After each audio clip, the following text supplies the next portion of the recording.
Feliz sábado a todos. Sejam muito bem-vindos à Igreja Adventista Central de São Paulo. É uma alegria muito grande poder receber você aqui. Tivemos um ano maravilhoso, um ano de 2025 sensacional, com muitas bênçãos, mas também com muitas lutas, com muitas batalhas. Mas somos gratos porque chegamos até aqui vivos, respirando, podendo agradecer a Deus por tudo aquilo que Ele proporcionou pra gente durante esse ano. Nesse momento eu quero convidar você a um momento de louvor. Então nesse momento, esqueça aquilo que está lá fora, esqueça aquilo que passou e realmente abra o seu coração para agradecer a Deus por tudo aquilo que Ele trouxe até você. Eu gostaria que você ficasse em pé e cantasse conosco: tudo por Ele, é tudo por Ele.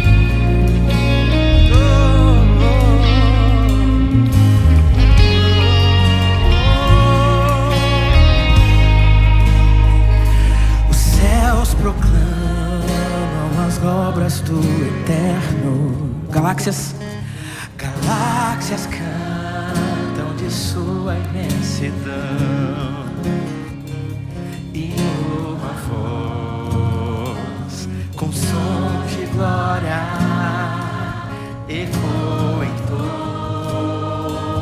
a criação, do grão que faz a vida o esplendor invisível faz nascer, e uma voz com sons de glória ecoa em nosso coração. Diante dele nos rendemos, é tudo por ele, tudo por ele, a ele e para sempre. É tudo por ele, tudo por ele.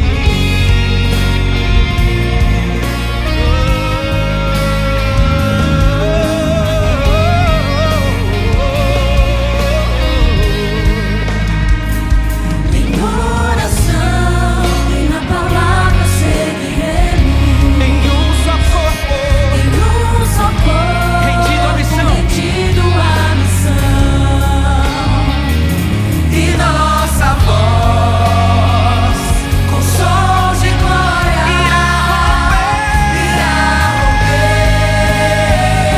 a solidão. diante dele. Diante dele Nos rendemos, é tudo por ele, tudo por ele, a ele a glória e para sempre, é tudo por ele, tudo por ele.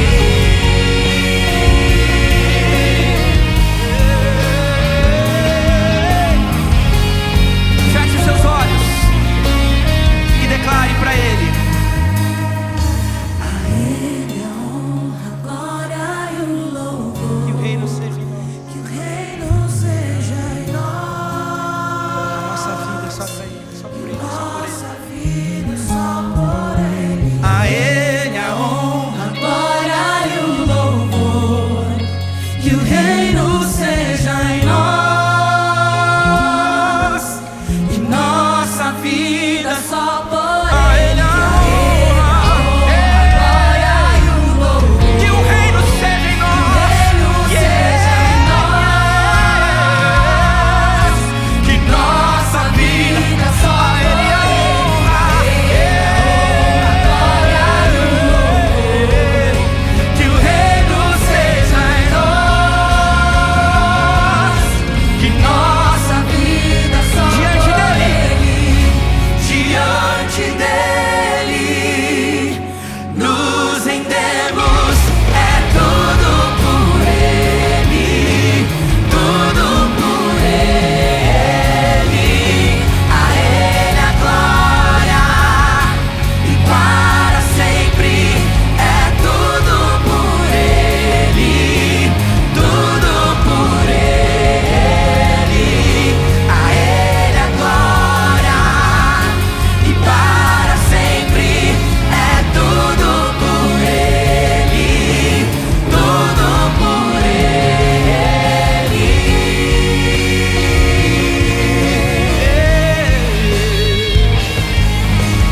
Mais uma vez.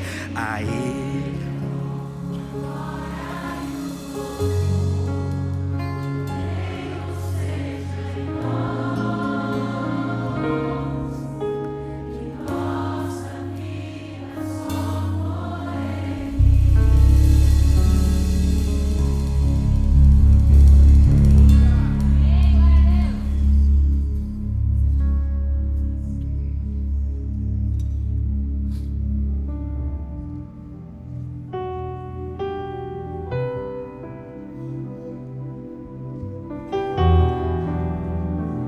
Senhor, nós vivemos para te adorar. Queremos declarar que tu és santo, que tu és maravilhoso, que tu és Deus forte, que tu és poderoso e tem o poder de transformar as nossas vidas. Por isso estamos aqui abrindo o nosso coração para que o Senhor possa fazer morada. Esteja em nós, Pai, esteja em nós, habita em nós.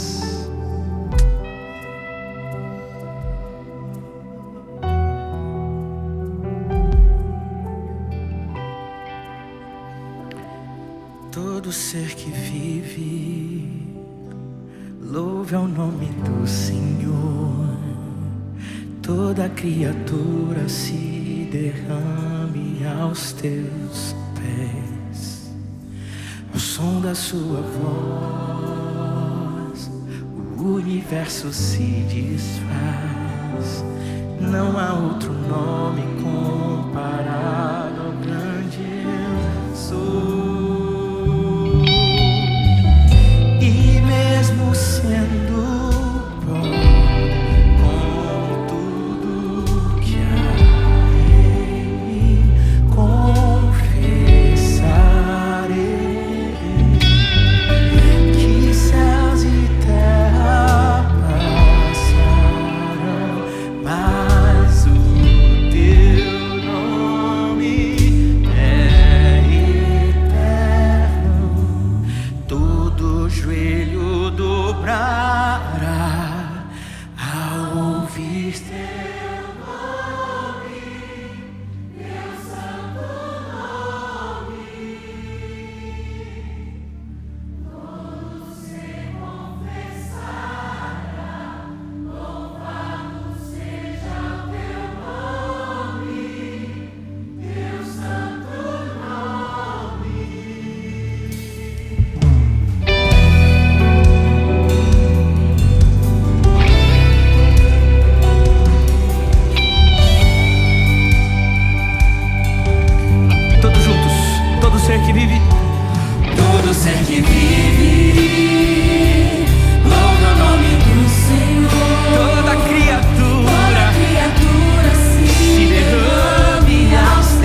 seja o teu nome, teu santo nome.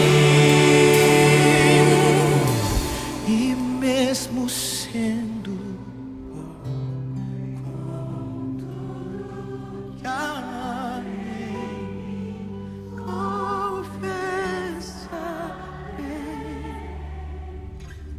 que céus e terra, mas o teu nome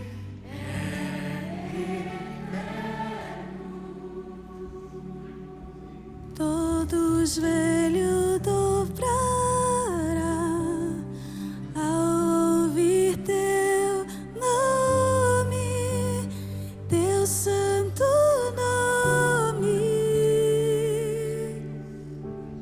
Todo ser confessará, louvado seja o teu nome, teu santo nome. Querido Deus, nesta manhã de sábado nós confessamos e declaramos que o Senhor é santo, que o Senhor é digno de receber todo o nosso louvor e toda a nossa adoração, Pai. Nessa manhã a tua igreja se une em amor uns pelos outros e apresentando vidas no teu altar, Pai. Senhor, ouça cada oração feita neste lugar. Senhor, preencha cada coração que por algum motivo possa estar triste, vazio, em dúvida ou com falta de fé.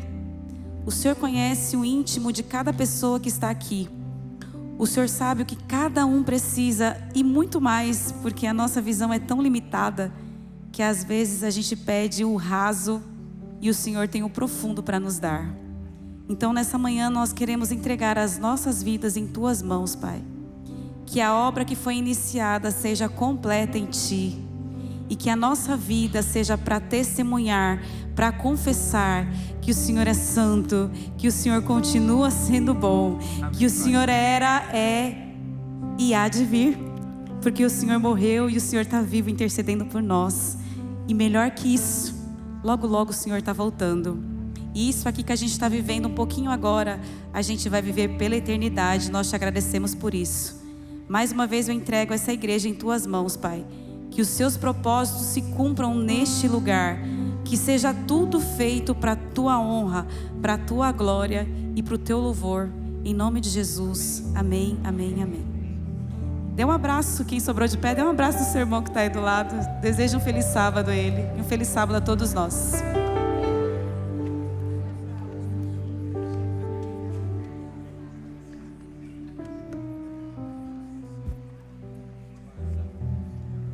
Enquanto uns abraçam, dão um feliz sábado e tudo mais, eu tenho 2 a 3 recadinhos super rápidos aqui, que é no dia 24 e no dia 31 não haverá, né, os cultos ali das quartas-feiras. Então nessa semana agora a gente vai ter o nosso último culto aí das quartas-feiras do ano.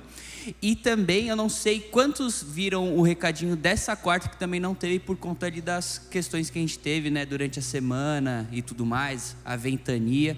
Mas a gente orientou que vocês não deixassem de fazer o culto em casa. Então nessas semanas que a gente não vai ter o culto da quarta-feira, faça o culto em casa, com a sua família, se junte. Ah, Nicolas, eu não sei o que eu posso passar ali de culto. Acesse o nosso canal no YouTube, tem todas as transmissões, tem tantas mensagens legais ali também, as nossas redes sociais, que a gente vai ficar super feliz. Eu queria contextualizá-los sobre uma pergunta. Quem ficou sem luz essa semana em casa? Alguém aqui? Já voltou? Ótimo. E por que eu falo isso? Porque em 2 Coríntios, né? Ali 2 Coríntios, versículo 9, 2 Coríntios 9, versículo 7. Ele diz assim, o apóstolo Paulo diz assim: cada um dê conforme determinou em seu coração, não com pesar ou por obrigação, pois Deus ama quem dá com alegria. Trazendo um contexto um pouquinho melhor, essa mensagem fala como que o apóstolo Paulo, ele estava, né, arrecadando ali organizando, né, algumas ajudas para alguns cristãos da Judéia, da igreja da Judéia, porque eles estavam sofrendo com perseguições, com crise, com pobreza, com escassez e tudo mais. Então o apóstolo Paulo, ele estava realmente reunindo todo mundo e ali para fazer essa oferta. Só que tinha algumas questões dentro dessa oferta. Ela era voluntária, ela não era forçada, ela era planejada, então ela tinha uma intenção e um propósito. Então ela também era generosa, fruto ali daquilo que estava no coração. E o principal, ela era cheia de alegria e não por constrangimento. Então, quando hoje a gente vem aqui no sábado, tem toda essa estrutura, tem a igreja e tudo mais, com algumas pessoas que ficaram sem luz essa semana, é uma forma da gente ofertar e também conseguir, através de um pouquinho de crise que essas pessoas tiveram durante a semana dela, através de um pouquinho de problema que elas tiveram durante a semana dela, a gente conseguir ter o testemunho vívido ali. Olhar para a pessoa às vezes do trabalho que estava sem luz, que estava com algum problema, olhar para a pessoa que está aqui hoje no sábado com luz já em casa, mas que passou por tanta coisa no meio daquela semana. E era isso que o apóstolo Paulo, ele queria, que a gente ofertasse, que a gente entendesse toda a estrutura, mas sempre de coração aberto, com um propósito, entendendo, para que isso tudo fosse um fruto de algo um pouco maior, que é não só o testemunho, mas sim de juntar ali, né, o nosso propósito com Cristo, como Ele juntou ali com a igreja. Então, com que a gente possa, hoje vocês estão aí com o QR Code, né, e tudo mais, é só escanear o QR Code no aplicativo do banco e colocar também ali para as ofertas o final 07, e a gente já vai conseguir identificar que ele está sendo direcionado aqui para a igreja central, tá? Então, com que a gente possa ter aí um feliz sábado e com que possamos, né, durante a semana também olhar para ali todas essas crises que estão à nossa volta. Se você está também passando por crise, entendendo toda essa estrutura, mas acima de tudo sendo esse testemunho vívido.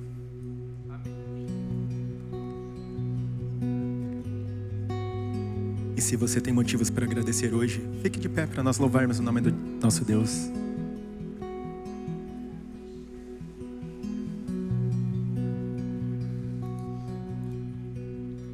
Nada novo achei pra dizer então, como expressar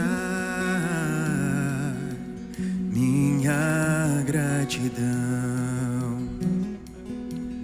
Posso até cantar alguma canção que vai acabar,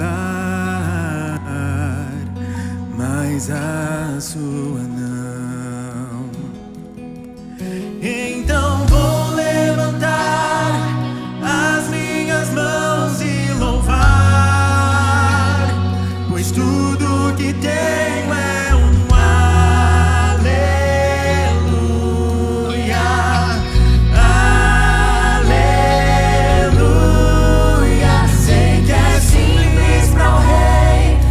Não tenho nada além.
Desde o princípio, o Deus Criador, bem antes do tempo existe.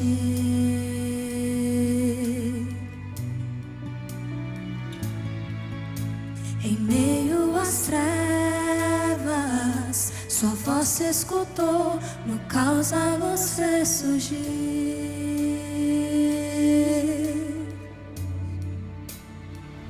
E ao teu falar,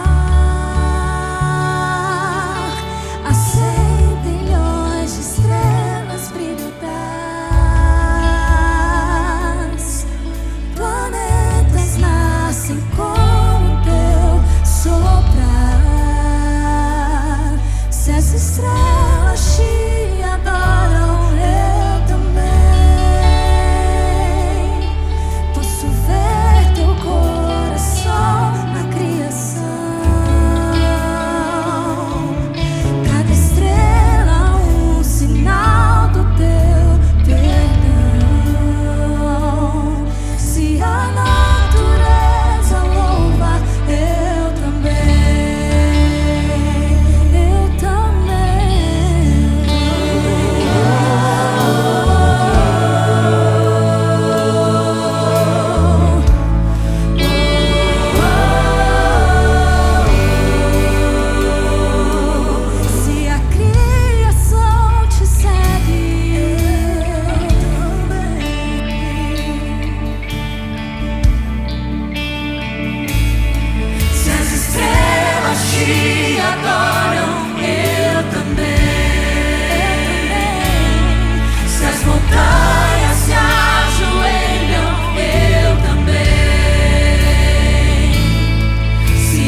mais.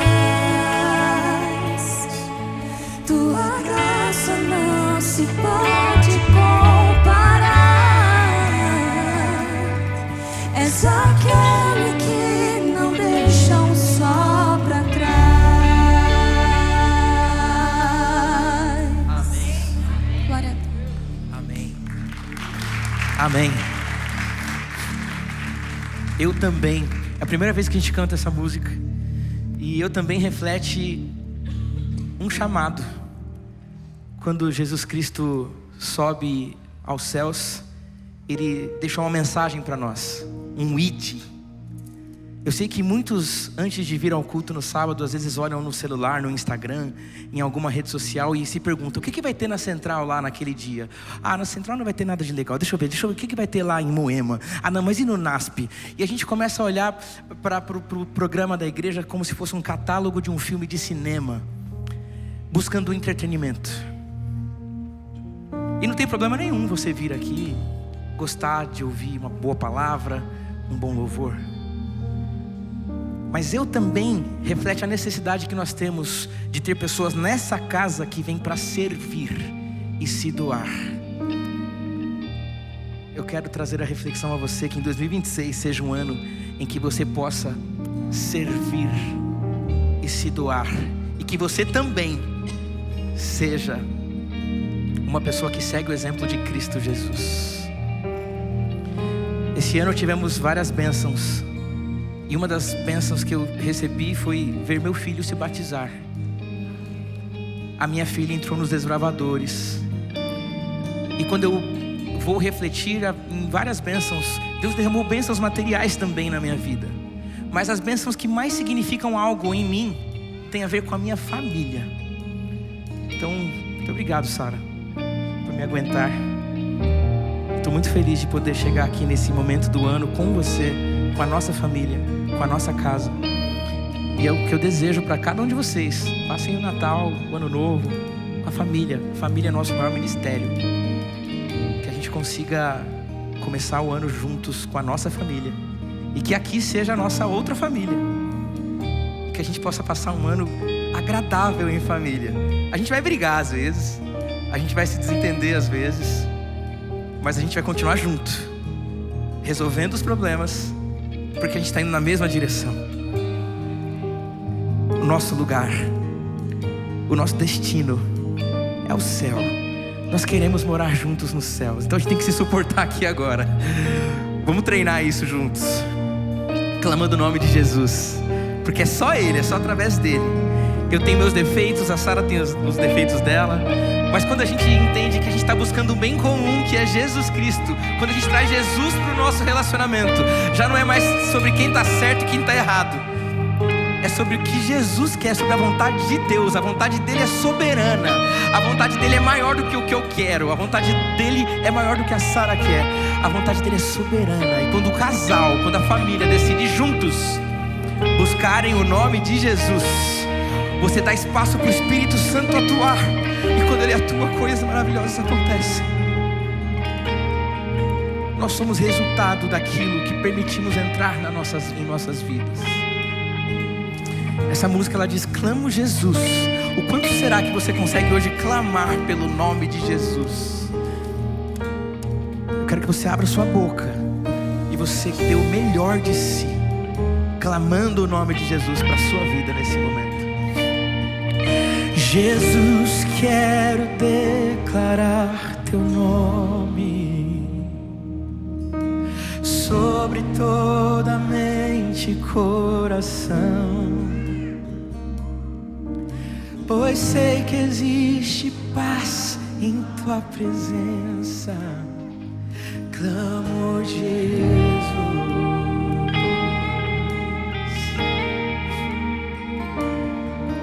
Jesus, quero declarar teu nome, quebrando os vícios dessa geração. Declaro que há esperança e liberdade. Clamo.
as trevas, vem incendiar.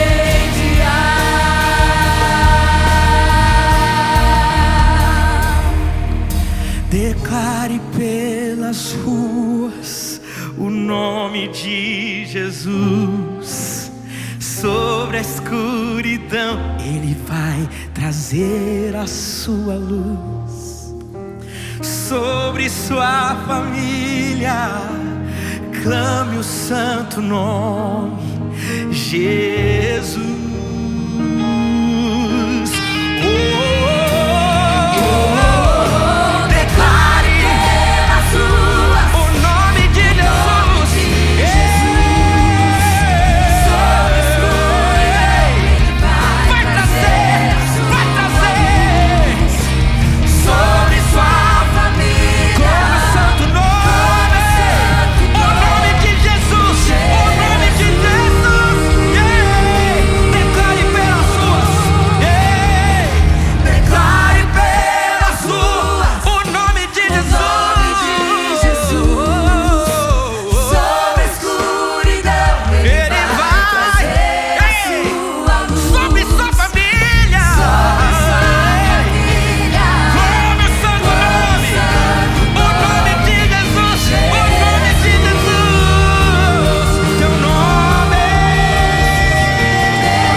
A gente vai cantar só mais uma vez, mas eu quero que você aponte para alguém aí que está perto de você e realmente declare bênçãos na vida dessa pessoa que está perto de você.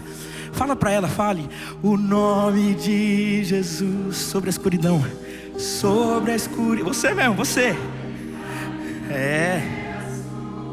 Sobre a sua família, sobre a sua casa. Clame o santo nome, Jesus. Você tem a oportunidade de fazer isso novamente. Declare para quem está perto de você. Declare com fé. Vai.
Ore comigo.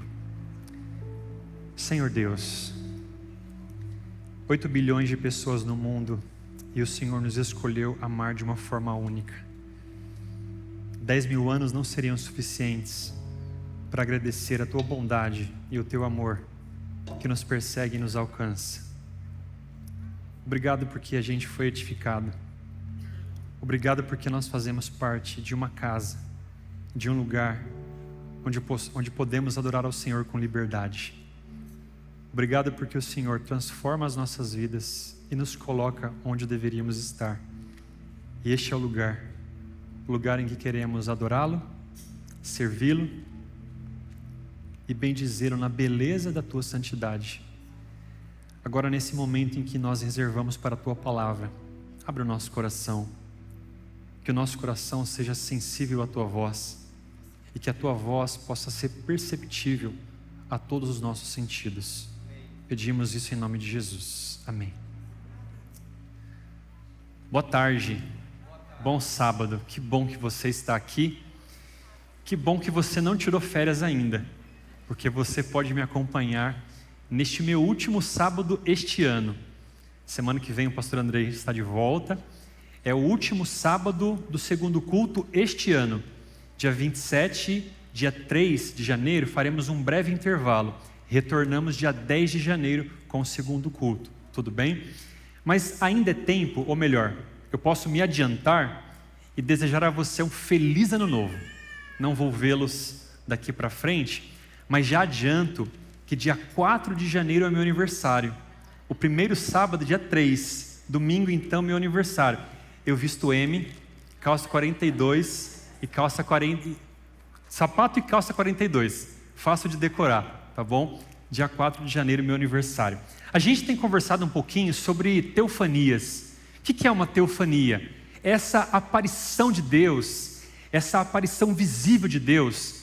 Ele aparece e tudo muda. Tudo sai do lugar.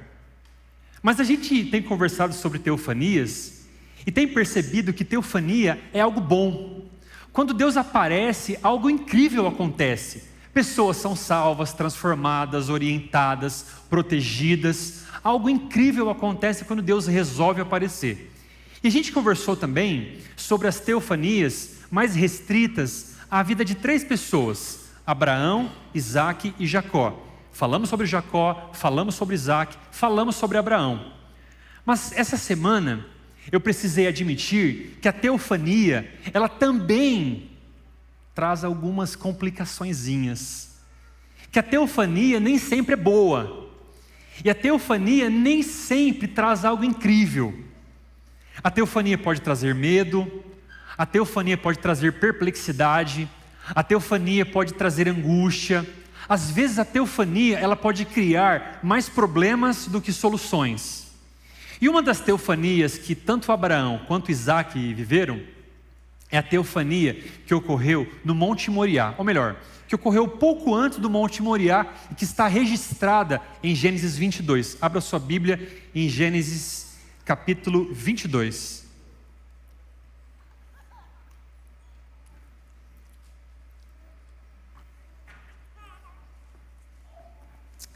Você conhece esse capítulo de cor e salteado? Já ouviu muitas mensagens sobre este capítulo, certamente. Mas o que às vezes a gente não faz é olhar o que está atrás deste capítulo. Às vezes a gente começa o capítulo 22 já de cara, algum tempo depois, como começa o capítulo. Mas existe uma história que precede o capítulo 22 e que eu preciso contar para você para ficar mais claro o que está acontecendo no 22. Então vamos lá. Abraão, você já sabe, ele saiu de sua terra, onde era?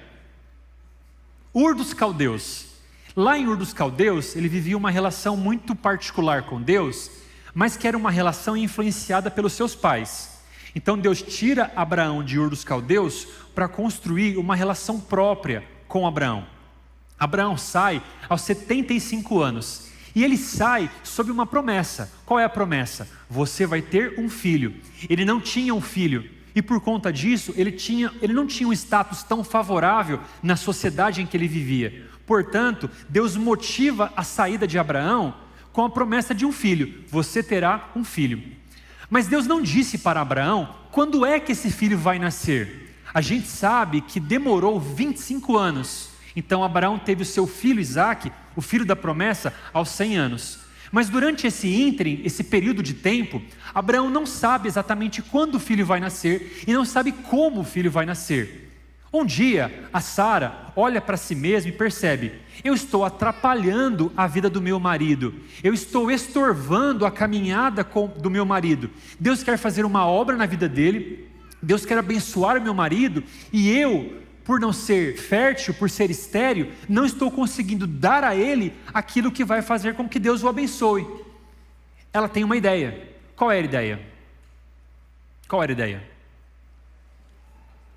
Agar, sua serva, e a Sara diz o seguinte: Abraão, aqui na nossa região, no nosso contexto, é comum casar-se 2 vezes. É comum que você tenha 2 esposas. Então veja, eu não quero atrapalhar o seu caminho, eu não quero atrapalhar a sua jornada com Deus. Então, por favor, tome a minha serva Agar e tenha um filho com ela.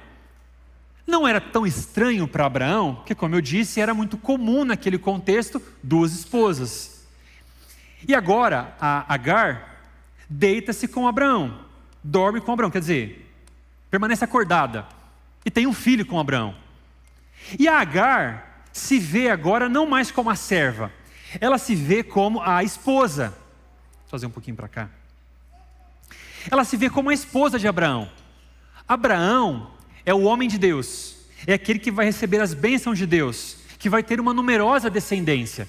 Então ela deixa de se ver como serva e passa a se ver como esposa. Isso começa a criar um certo conflito entre ela e Sara. Tanto que a Agar, que começou este conflito, não consegue sustentá-lo, e ela imediatamente foge. Quando ele está no deserto, o anjo do Senhor, o próprio Jesus, se aproxima dela e diz: Agar, serva de Sarai, para relembrar quem ela era: por favor, volte à casa de Sara, volte à casa de Abraão, você vai ter um filho, eu vou cuidar dele, vou fazer deste filho uma grande descendência, ele vai se chamar Ismael, então volte para a casa da sua ama, a Sara. Ok, ela volta. Ismael nasce, ela dá luz a Ismael. 13 anos depois, o Ismael, ele cresceu num lar bastante complicado, conflituoso, a relação com o pai, a relação com a mãe, a relação com Sara. Então, Ismael é um adolescente bastante problemático, porque existe um contexto que o precede. E ele tem vários problemas, vários traumas, várias situações. A gente olha para o Ismael e pensa assim: que moleque problemático, que adolescente ruim. Mas ele tem um contexto que o precede. 1 ano depois, Deus aparece para Abraão e diz: Abraão, você vai ter um filho. Sim, Senhor, mas eu já tenho um filho. O meu filho é Ismael. Não é Ismael que será o seu filho. Sim, eu sei que ele é o seu filho, mas o filho que eu planejei para você é um filho com Sara. E ele vai se chamar Isaque. Não, Senhor, que viva Ismael diante de ti. Eu sei que Ismael não é flor que se cheire, eu sei que ele não é um bom menino, mas eu sei que se o Senhor agir na vida dele, ele vai ser uma pessoa melhor. Abraão, não será Ismael, será Isaque, um filho com Sara. E finalmente Isaque nasce. E quando Isaque nasce, ele começa a crescer junto com Ismael. E o Ismael é um adolescente problemático, porque ele tem um contexto que o precede, e para além disso, ele começa a ser rejeitado na casa em que ele vive. Ele começa a enxergar para o seu meio-irmão, e percebe que o seu meio-irmão é favorito, não é ele mais Ismael, é o seu irmão. Todo mundo sabe que o Ismael vai herdar as bênçãos de Abraão, todo mundo sabe que o Ismael vai herdar a fortuna de Abraão. De repente aparece Isaque, e todas as atenções se voltam para Isaque. Ismael se vê como preterido. E ele começa a perseguir o irmão, ele começa a bater no irmão, ele começa a fazer fusquinha com o irmão, ele começa a fazer coisas ruins com o irmão. E conforme eles vão crescendo, a influência de Ismael sobre Isaque não é positiva. A Sara, as mulheres têm um tino, uma sensibilidade para perceber algumas coisas. A Sara percebe isso e diz assim: esse menino não é boa influência para o meu filho. Sabe quando a mamãe dizia: esses meninos, esses moleques não são bons para você, não são bons para você, afaste-se deles. A Sara chega para Abraão: Abraão, é o seguinte, quem vai ser o seu descendente prometido? abençoado, quem vai seguir a sua missão? Ora, é Isaac. Então, por favor, mande Ismael embora, porque Ismael não está sendo boa influência para o nosso filho. Mas eu não posso mandá-lo embora, ele é meu filho. E aliás, a culpa foi sua por ter este menino. Sim, mas esse menino não vai herdar as suas bênçãos espirituais, as suas bênçãos materiais. Ele está influenciando negativamente o nosso filho. Então, por favor, tome uma atitude, seja homem e mande ele embora. E Abraão começa agora a se preocupar, ele começa a andar de um lado para o outro, não sabe o que fazer. Finalmente, ele decide orar ao Senhor. Senhor, ela me pediu isso, não sei o que faço, não sei o que fazer, preciso de uma solução. E Deus aparece, uma teofania. Deus aparece e diz: Abraão, atenda a sua mulher. Se a esposa mandou, o marido obedece. Então, Abraão, atenda a sua esposa. Ela está certa. De fato, Ismael não tem sido bom para o Isaac. A influência não tem sido positiva. Então, atenda a sua esposa. Ela está correta na sensibilidade que ela teve. Mas ainda assim é difícil. Mas, Senhor, quem que vai cuidar dele? Quem que vai orientá-lo? Quem que vai alimentá-lo? Onde ele vai viver? O que ele vai vestir? Abraão, não se preocupe. Eu vou cuidar dele, vou vesti-lo, vou alimentá-lo, vou orientá-lo. E tem mais. Por sua causa, Abraão, eu vou abençoá-lo infinitamente. Ele vai ter uma descendência tão numerosa quanto a de Isaac. Ou seja, existe uma justificativa. O mandamento é: mande Ismael embora. Esse é o mandamento. Existe uma justificativa. O Ismael não é boa influência para o Isaac. Ok, pode não ser a melhor justificativa. Você pode não aceitar a justificativa, mas essa é a justificativa. E Deus chancela a justificativa dizendo: não se preocupe. Ok, tem um mandamento de Deus, tem uma justificativa e tem uma segurança. Deus assegura que o futuro de Ismael está bem estabelecido, está bem alinhado, enfim. Ok?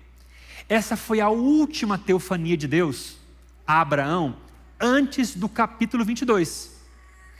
Alguns anos se passam e nenhuma teofania mais, nenhuma palavra de Deus, nenhuma orientação de Deus, nenhuma aparição de Deus. Abraão agora chegou ao ápice de sua vida. Ele desfruta da sua aposentadoria, Abraão desfruta da sua velhice, da sua esposa, do seu filho, dos seus rebanhos, das suas tendas. A vida transcorre tranquilamente com Abraão. Ele venceu todas as suas provas, todas as suas tentações. Ele agora é um homem de Deus estabelecido, vivendo com seu filho, sua esposa e toda a sua fortuna. O verso 22 interrompe essa beleza toda. Algum tempo depois. Senhor, eu não tenho mais estrutura física e emocional para enfrentar uma provação como essa. Eu não tenho mais idade para ter que lidar com um desafio como esse. Algum tempo depois, Deus colocou Abraão à prova. Que dureza, hein?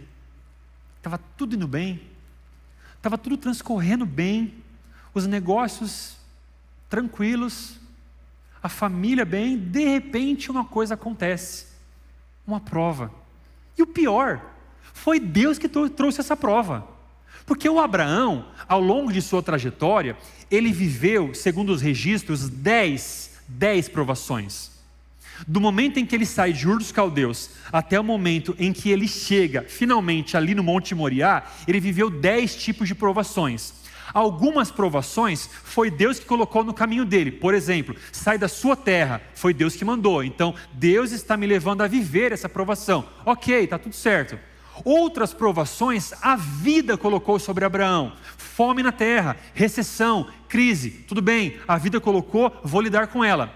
Outras provações foi Abraão, com as suas escolhas erradas, que trouxe sobre si. Ela não é a minha esposa, ela é minha irmã, e causou um rebuliço naquela terra. Então ele viveu 10 provações. Aqui, o texto diz que Deus pôs Abraão à prova. E a pergunta é: por que o Senhor nos coloca à prova? Por que o Senhor nos submete à provação? Se a vida já faz isso, se as minhas decisões erradas e ruins já me colocam em maus lençóis, por que Deus ainda acrescenta isso à minha vida? Por que Deus me coloca e nos coloca à prova? Deus pôs Abraão à prova. Por que um professor aplica uma prova aos seus alunos? Por quê? Quem faz faculdade aí, ou quem já fez, ou quem é professor, por que uma prova precisa ser aplicada aos alunos? Para verificar se ele aprendeu o conteúdo, para verificar se ele estudou na véspera ou se vem estudando, para verificar se o método de ensino está adequado para aquele aluno, para comparar o progresso dele de um exame, entre um exame e outro. Então, o professor faz isso por uma razão, porque ele não conhece o aluno, ele não sabe se o aluno estudou ou não, e por não conhecê-lo, ele precisa aplicar uma prova, um exame, um teste a este aluno. Mas e Deus? Deus conhece Abraão? Sim ou não? Deus sabe quais são as respostas que Abraão dá às situações da vida? Sim ou não? Deus sabe que Abraão vai conseguir passar por esse teste de ter que quase sacrificar o seu filho, sim ou não? Então por que cargas d'água o Senhor vai submetê-lo a uma angústia como essa, se o Senhor já sabe que ele tem condições de enfrentar? Para que colocar tanta ansiedade sobre ele? Para que submetê-lo a esse sofrimento, se o Senhor já sabe que ele vai conseguir? Para que colocá-lo nessas condições? Deus sabe que Abraão vai conseguir. A pergunta é: Abraão sabe que ele vai conseguir? Sempre que Deus nos dá uma ordem, um mandamento, a ordem sempre vem acompanhada do poder para obedecê-la. Sempre. Deus pede algo e nos dá o poder. Estou te dando isso aqui, acompanhando de brinde o poder para você obedecer o que eu estou lhe pedindo. Ok? Mas sempre que Deus dá uma ordem, há um duplo propósito com isso. Um duplo objetivo a ser alcançado com esta ordem. Primeiro, Deus sabe que Abraão vai conseguir passar por esta prova. Abraão não sabe. E Deus submete Abraão a esta prova, para que ao enfrentar esta prova, e ao vencer esta prova, Abraão consiga descobrir que ele tem estruturas mentais e emocionais para conseguir lidar com isso, de tal forma que quando ele olhar para trás vai pensar: consegui passar por isso, consegui enfrentar essa situação, consegui enfrentar esse dilema, consegui enfrentar o que eu estou enfrentando, o que eu estou vivenciando. Vou te contar uma ilustração. Eu tenho um filho de 4 anos, o Álvaro, vocês conhecem. E ele ganhou no domingo uma trave de gol. Era a trave, a redinha e a bola. E ele na segunda-feira desmontou a caixa e começou a montar isso. E ele me chamou, eu estava no escritório, e ele me chamou: papai, me ajuda a montar? Como eu vi que ele já havia começado a montar, eu disse: não, monte você. E saí. Alguns vão dizer: nossa, que cruel, que terrível, que malvado que você é. Mas é a forma como eu entendo, é a forma como eu educo, goste você ou não. Saí. E eu coloquei o celular para gravar, depois eu ouvi, ele sentou, emburrado, tipo: não consigo, não dou conta, ninguém me ajuda, ninguém ouve a minha oração, ninguém faz nada por mim. Emburrado, bico.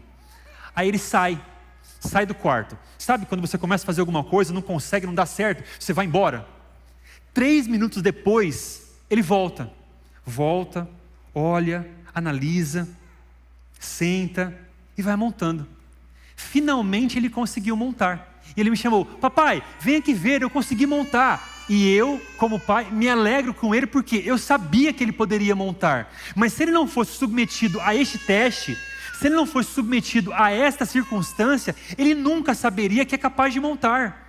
Quando Deus pede para Abraão, entregue o seu filho, Abraão passa a primeira noite: será mesmo que o Senhor está me pedindo para fazer isso? Senhor, vamos fazer o seguinte, eu vou até o local em que a gente se encontra, onde os anjos vêm até mim, para descobrir se de fato é o que o Senhor está pedindo. Abraão vai, silêncio, nada, nenhuma resposta. Primeiro dia, Abraão ora, nenhuma resposta. Segundo dia, Abraão ora, nenhuma resposta. Terceiro dia, Abraão ora, nenhuma resposta. Ok, então tem que fazer, tem que seguir. Deus poderia ter dito, sim, Abraão, continua, vai firme, vai fundo, você vai conseguir. Nada. Deus se afasta para dar a Abraão condições de conhecer quem é o Abraão, para saber o que Abraão tem em seu coração, para saber como Abraão vai lidar com isso, porque ele vai enfrentar outras provas na vida. E a gente vive essas outras provas pensando, caramba, lá atrás eu consegui, lá atrás eu confiei em Deus, lá atrás Deus me mostrou que havia forças dentro de mim que eu não conhecia, então eu posso viver o que eu estou vivendo aqui agora. É bem verdade que esta provação que Abraão viveu foi a 10ª, mas ele viveu outras 9, e ao longo dessas 9, Deus foi trabalhando com Abraão, de tal forma que a cada nova provação, ele conhecia algo sobre si mesmo, ele avançava um passo a mais, e Deus dizia, você pode, meu filho, você é capaz, meu filho, você tem condições de conseguir, meu filho, você tem capacidade de seguir em frente, meu filho. Deus não dá nenhuma provação, nenhuma tentação, nenhuma prova, que nós não somos capazes de carregar, porque Ele conhece a nossa estrutura e sabe qual é o nosso limite. Sim, quando chegarmos ao nosso limite, Ele vai agir, mas até que esse limite chegue, é como se a voz dele sussurrasse, mais um pouco, mais um pouco, mais um pouquinho, você vai conseguir. É por isso que tantas vezes a gente ora e ora e ora, silêncio, nada, nenhum milagre, nenhuma intervenção, porque Ele está dizendo, eu sei que você pode conseguir, eu sei que você tem algo em você, porque eu criei você, eu dotei você, eu construí você, e eu sei como você funciona, eu sei do que você é capaz. Deus sabia que Abraão poderia vencer, mas Abraão não sabia. E se Abraão tivesse que viver uma outra prova, ele olharia para trás e diria, um dia eu consegui vencer pelo poder de Deus, eu posso enfrentar isso que está diante de mim. O outro propósito, o outro objetivo, tem a ver com o significado da palavra em hebraico. A palavra provação, a palavra teste, prova, ela significa no hebraico estandarte, mastro, bandeira. É como um navio que está em alto mar, com seu estandarte erguido. Os navios que estão ao seu redor sabem e conseguem reconhecer a quem pertence aquele navio. O capitão do navio, nesse caso Deus, não precisa saber a quem pertence aquele navio. Quem precisa reconhecer é quem está ao redor do navio. Ou seja, Abraão passou pelo que ele passou também como uma espécie de ensino, de representação, para que outras pessoas olhassem para a vida dele e pensassem, se Abraão pôde enfrentar aquela provação, se Abraão confiou em Deus durante aquela provação, eu, enquanto estou vivendo esses meus desafios cotidianos, posso, pelo poder de Deus, assim como Abraão, também conseguir lidar com isso, conseguir vencer o que eu estou enfrentando. Ellen White vai dizer que Abraão foi como uma coluna de luz para que todos os outros seguidores seguissem o caminho dele. E quando os descendentes de Abraão, tanto os literais quanto espirituais, olham para Abraão, pensam, um dia ele venceu, pelo poder de Deus, eu posso vencer as minhas pequenas batalhas ou as minhas grandes batalhas, seguindo o mesmo caminho de confiança e fé que Abraão teve. Então, por que Deus nos coloca à prova? Para benefício próprio, nosso, para benefício do outro. Não é para o benefício de Deus, Ele já sabe, mas para ajudar pessoas a lidar com as suas questões e para ajudar a própria pessoa a lidar com novas questões. Ele está sempre nos motivando e dizendo, mais um pouco, mais alto, mais alto, mais alto.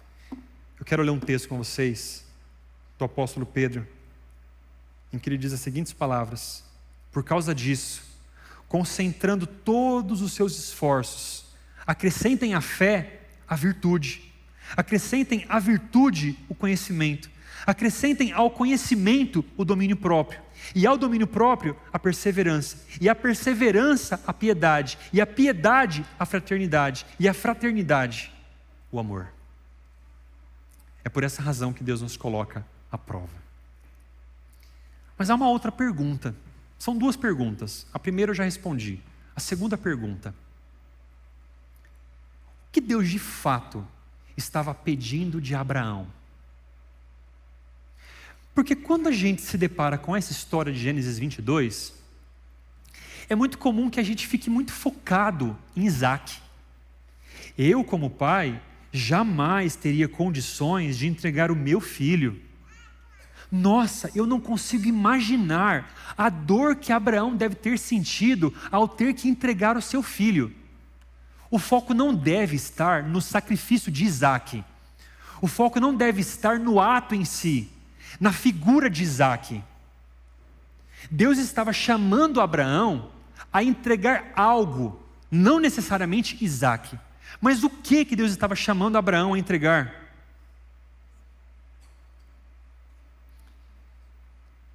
Isaac nasceu quando Abraão tinha 100 anos. E ele esperou esse momento 25 anos. Abraão sabe que é Isaac quem vai herdar as suas promessas. Abraão sabe que é Isaac quem vai herdar a sua missão. Depois de Isaac, Abraão e Sara não tiveram mais filhos. Então Isaac é o único. E Isaac não casou. Isaac não tem filhos. Ele tem ao redor de 20 ou 30 anos, é um homem adulto, mas não é casado, não tem filhos. Então toda a responsabilidade de ser uma bênção para o mundo recai sobre Isaac. Isaac está sendo preparado, treinado, protegido para ser o sucessor de Abraão. E quando tudo está indo bem, quando tudo parece tranquilo, Deus vem e pede para que Isaac seja sacrificado. Isso traz uma enorme confusão para a cabeça de Abraão. Afinal, Deus mandou embora Isaac. E agora Deus pede para matar, Deus mandou embora Ismael. E agora Deus pede para matar Isaac. Como assim? O que aconteceu? A missão falhou? Será que eu errei em algum ponto da missão? Deus quer romper o contrato por minha causa? Sem Isaac o plano não caminha. Sem Isaac não há futuro, não há expectativa, não há amanhã. E veja, eu saí da minha terra por causa de Isaac. Todas as promessas de Deus giravam em torno de um descendente. E agora eu tenho que apagar o meu passado e tenho que desconsiderar o meu futuro. Então quando Deus pede, sacrifique Isaac, Deus está dizendo para Abraão, sacrifique a sua missão.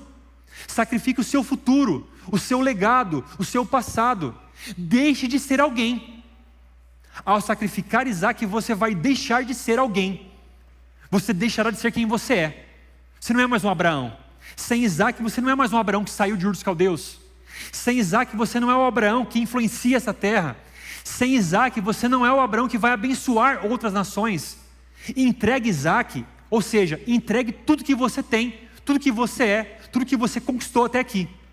Entregue tudo. Mas para além disso, o Abraão que está em Canaã, ele influencia aquela terra.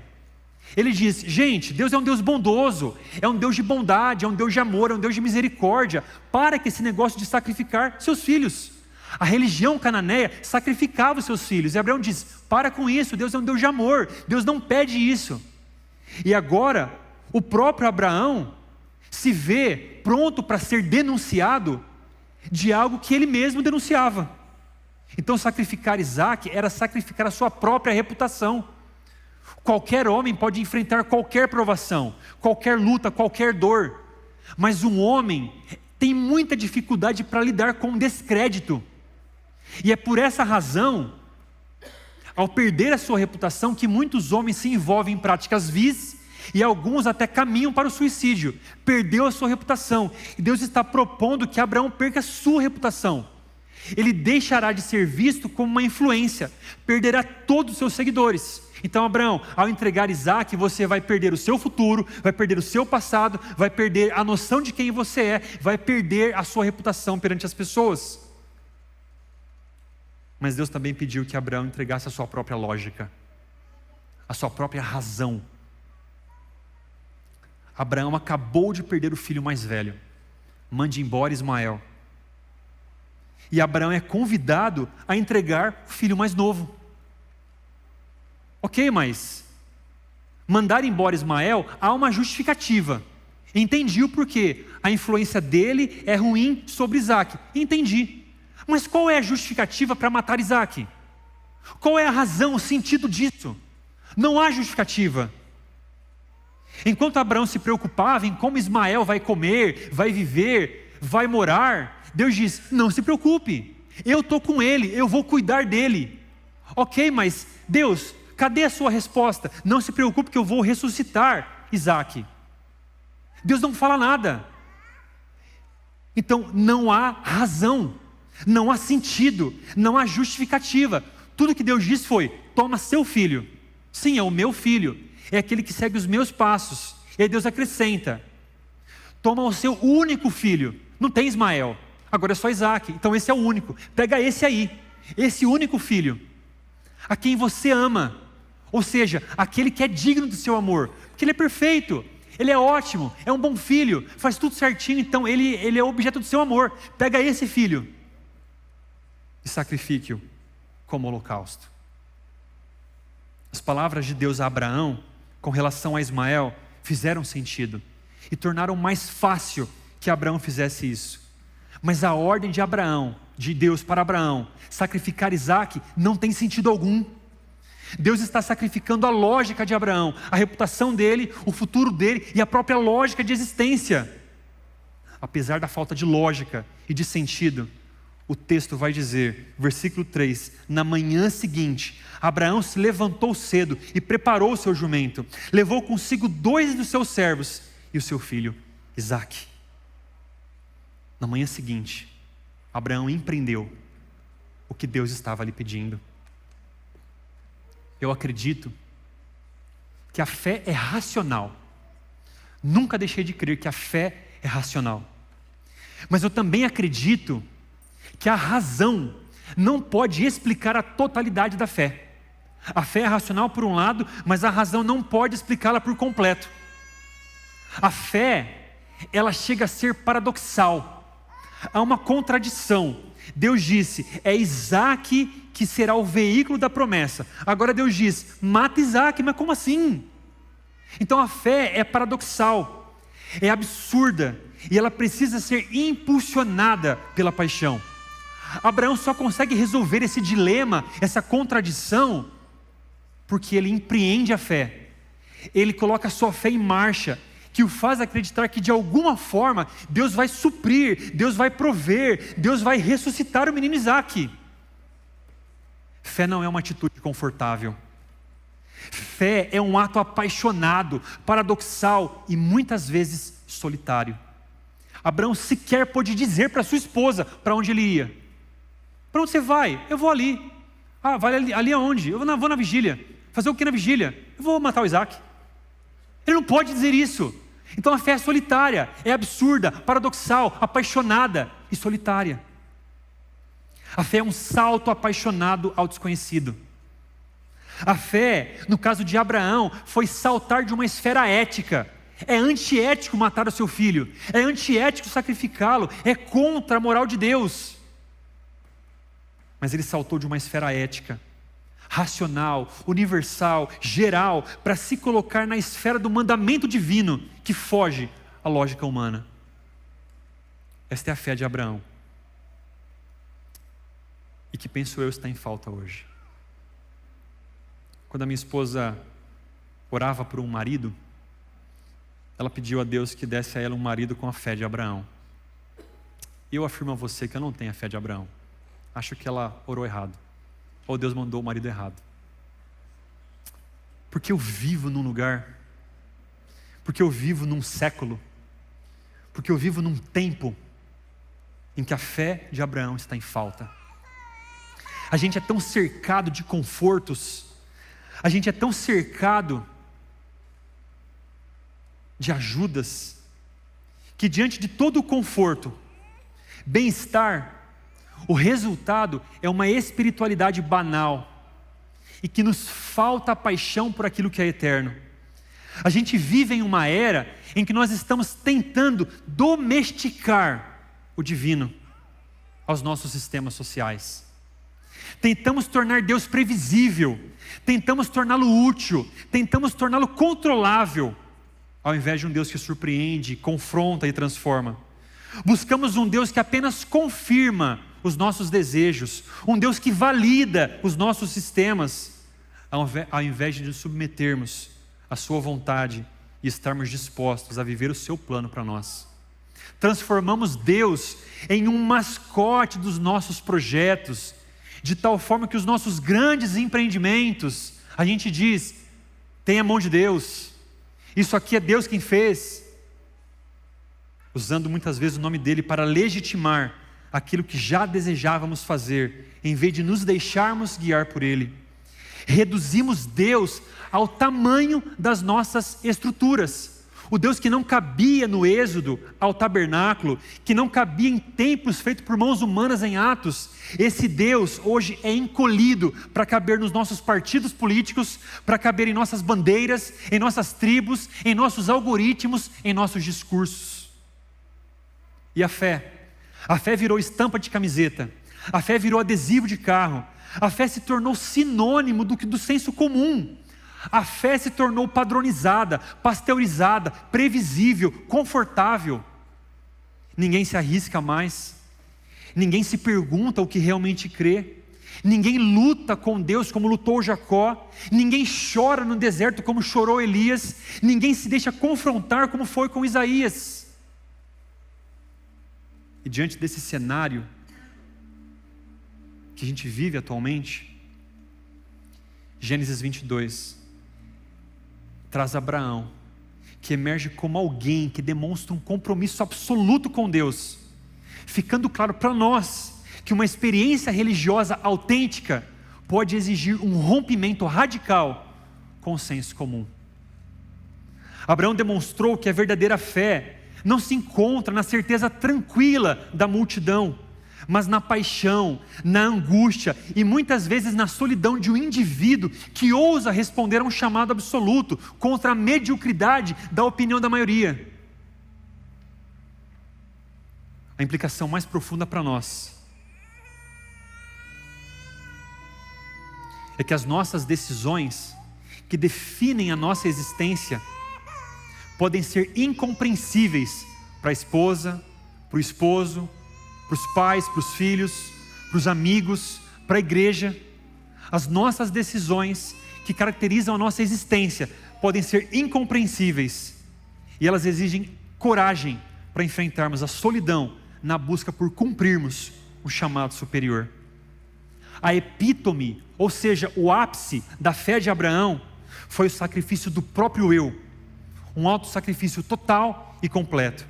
Não há em mim qualquer explicação por que sacrificar Isaac, não há em mim qualquer justificativa, não há lógica nisso, mas se Deus pediu, eu vou entregar. Na manhã seguinte levantou-se Abraão e preparou o seu jumento, levou consigo 2 de seus servos e Isaac, seu filho. Isso é muito diferente do que dar a vida por uma causa. Você pode dar a vida por uma causa, mas ao dar a vida por uma causa, é porque a sua identidade se mesclou com esta causa, e você não pode viver mais sem esta causa, e por isso você dá a vida por ela. Mas ao morrer por uma causa, você está morrendo para o seu eu. Abraão foi diferente. A causa de Abraão era o que ele acreditava: a vida, a moral, a missão, o futuro, a descendência, a humanidade. E ele sacrificou a sua própria causa, porque Deus pediu. Tudo o que ele ensinou, pregou e viveu a vida toda precisava ser abandonado, porque Deus pediu. Ele estava sacrificando o próprio eu, por uma razão: Deus pediu. É por isso que no final do texto, no final, quase no final, Deus disse para ele: agora sei, versículo 12, agora sei que você teme a Deus, pois você não me negou, nem mesmo seu filho, o seu único filho. Ele alcançou o pico, a forma mais elevada de auto-sacrifício, o sacrifício do eu, e demonstrou para todas as gerações até onde um ser humano pode chegar com a sua fé e o que ele pode alcançar em seu serviço a Deus. Essa história contém as sementes da capacidade de dar tudo para Deus. O senhor quer Isaac? Está aqui Isaac. O que mais o senhor quer? Está aqui. Eu não posso viver sem o Senhor, mas eu posso viver sem Isaac. Esse é o chamado para todos nós.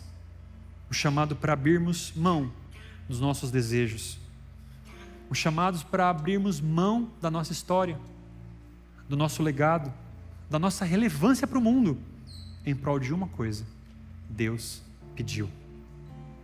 E é exatamente isso que Ele nos pede hoje: mostrar disposição de perder o único objeto de esperança para abrir diante dele um futuro completamente diferente.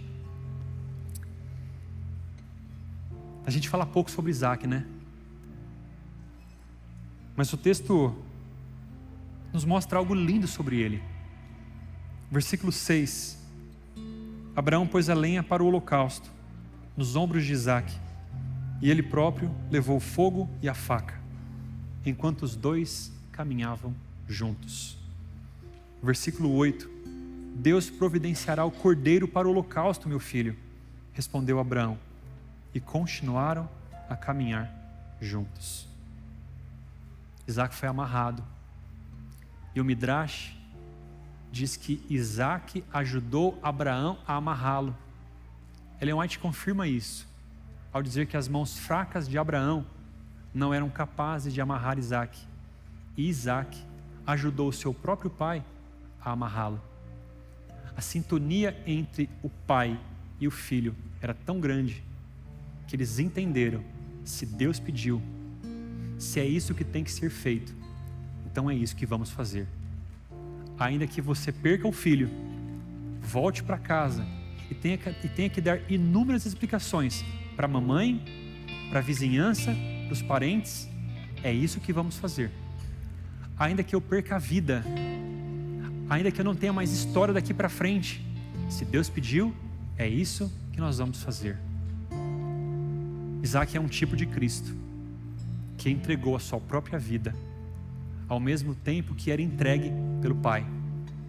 E o apóstolo Paulo vai dizer em Romanos 8,32: aquele que não poupou o seu próprio filho, porventura não nos dará com ele graciosamente todas as coisas? Ele deu um carneiro preso pelos chifres. Abraão olhou e viu um carneiro preso pelos chifres, e deu àquele lugar um nome. O nome era: o Senhor proverá. Um nome que resume uma lição fundamental deste capítulo: Deus supre a necessidade no momento exato de maior desespero.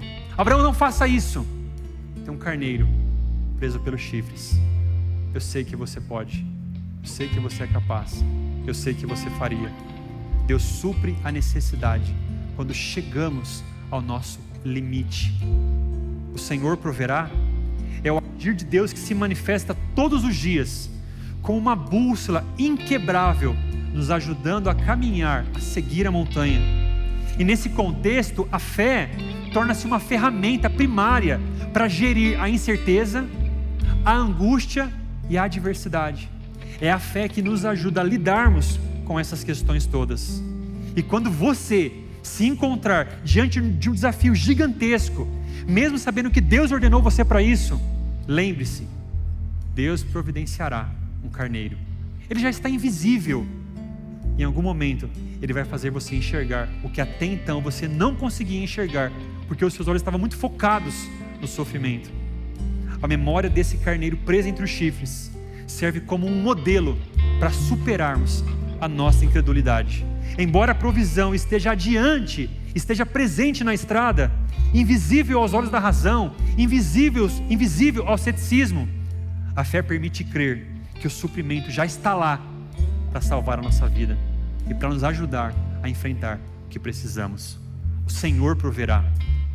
Quando faltar emprego, o Senhor proverá. Quando você não conseguir fechar o contrato, o Senhor proverá. Quando você perder a sua esposa para o divórcio, o Senhor proverá. Quando perder os seus filhos pela morte ou pela doença, o Senhor proverá. Quando lhe faltar sabedoria, o Senhor proverá. Quando lhe faltar qualquer coisa, o Senhor proverá. Como um carneiro invisível que já estava lá, Ele vai abrir os seus olhos para dizer para você: eu proverei quando você chegar ao seu limite. Essa é a lição. Deus supre a necessidade no momento exato de maior desespero, porque Deus é fiel. Que Deus te abençoe, que Deus te ajude a viver essa experiência na sua vida também.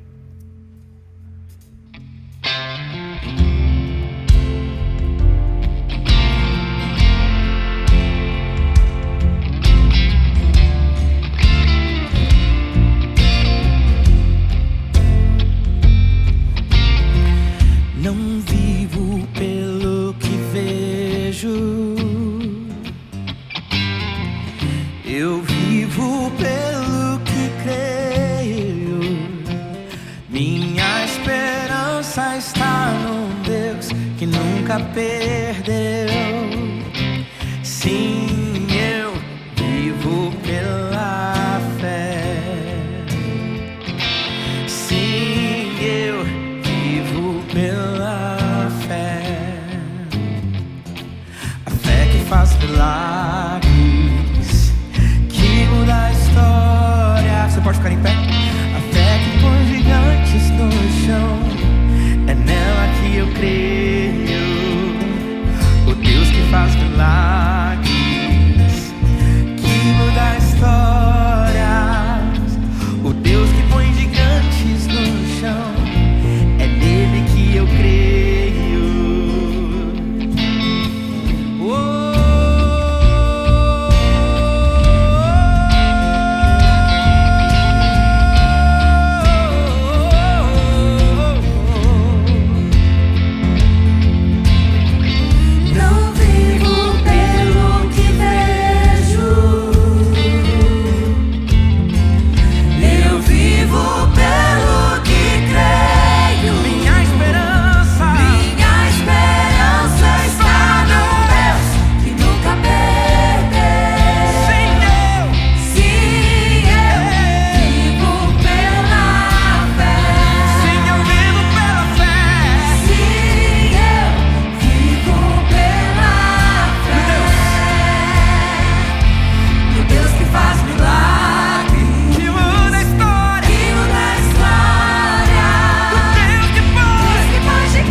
ande sobre as águas, abre seus olhos e veja Deus chamando.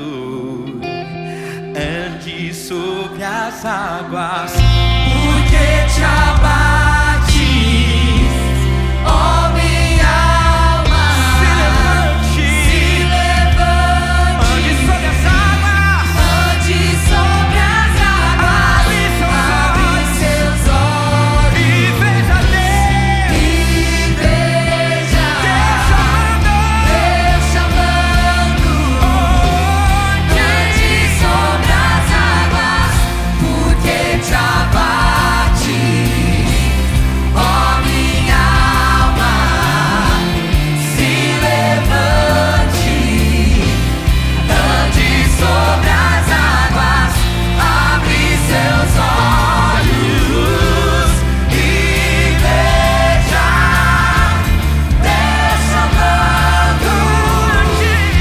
Ande sobre as águas. Se o meu mundo desabar e o chão faltar debaixo dos meus pés, caminharei, pois não preciso ver, eu preciso crer que tu estás comigo, meu Deus. Tu estás comigo, meu Deus. Tu estás comigo, meu Deus.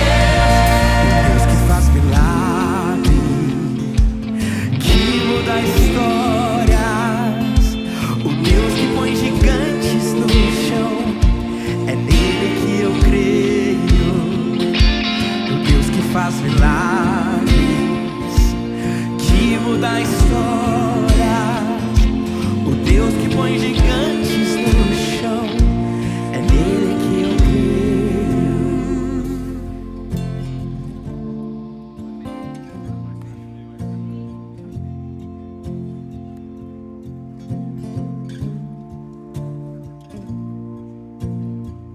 Senhor Deus, a gente cantou que o Senhor é o Deus que faz milagres, porque nós cremos em Tua palavra. Seja o Deus que faça um milagre na nossa vida. A gente cantou que o Senhor é o Deus que muda histórias. Tem muita coisa em nossa história que precisa ser mudada, Senhor. A gente cantou que o Senhor é o Deus que põe gigantes no chão. Mas talvez o gigante seja o nosso próprio ego. Coloca o nosso ego no chão.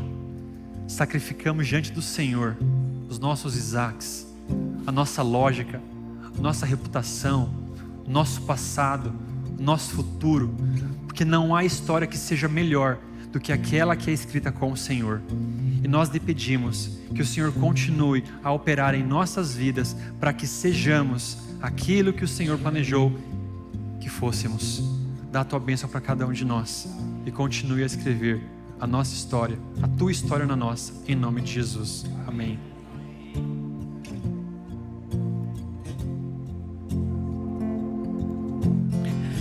Porque te abate, ó minha alma, se levante, ande sobre as águas, abre seus olhos e veja Deus chamando. Ande sobre as águas, porque te abate.